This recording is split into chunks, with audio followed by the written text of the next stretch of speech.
the death of a wanderer. The last time I saw the old Argonian, I was taken by how alive he seemed, even though he was in the throes of death. The secret, he said, of staying alive is not in running away, but swimming directly at danger. Catches it off guard. Is that how you managed to find this claw? I asked, brandishing the small carving as if it were a weapon. I had found it among his possessions, which I was helping him to divvy amongst his beneficiaries.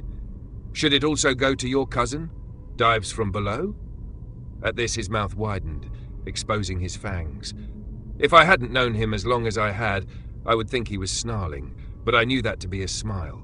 He croaked a few times to attempt laughter, but ended up wheezing and coughing, his rancid blood spraying across the bedsheets. Do you know what that is?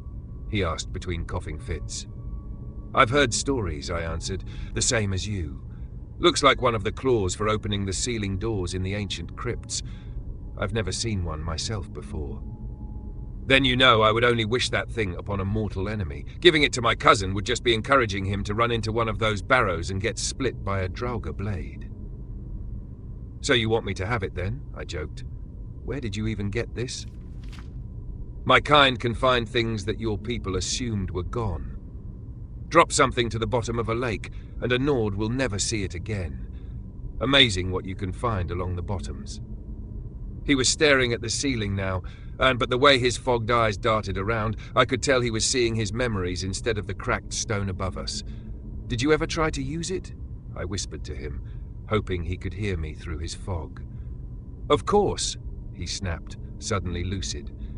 His eyes widened and fixed on me. Where do you think I got this?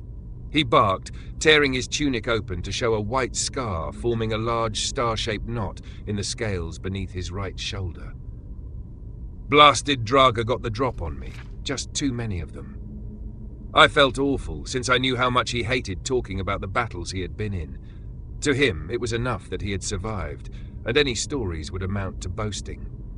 We both sat quietly for several minutes, his laboured breathing the only sound. He was the one to break the silence. You know what always bothered me? He asked. Why they even bothered with the symbols. The what? The symbols, you fool. Look at the claw. I turned it over in my hand. Sure enough, etched into the face were 3 animals, a bear, an owl, and some kind of insect. What do the symbols mean, dear Kaza? The ceiling doors. It's not enough to just have the claw. They're made of massive stone wheels that must align with the claw's symbols before they'll open. It's a sort of lock, I suppose, but I didn't know why they bothered with them. If you had the claw, you also had the symbols to open the door. So why? He was broken up by a coughing fit. It was the most I'd heard him speak in months, but I could tell how much of a struggle it was. I knew his mind, though, and helped the thought along. Why even have a combination if you're going to write it on the key? Exactly. But as I lay bleeding on that floor, I figured it out. The Draugr are relentless, but far from clever. Once I was down, they continued shuffling about, to no aim, no direction, bumping against one another, the walls. So the symbols on the doors weren't meant to be another lock, just a way of ensuring the person entering was actually alive and had a functioning mind. Then the doors were never meant to keep people out. They were meant to keep the Draugr in. And with that, he fell back asleep. When he awoke several days later, he refused to talk about the Draugr at all, and would only wince and clutch his shoulder if I tried to bring them up.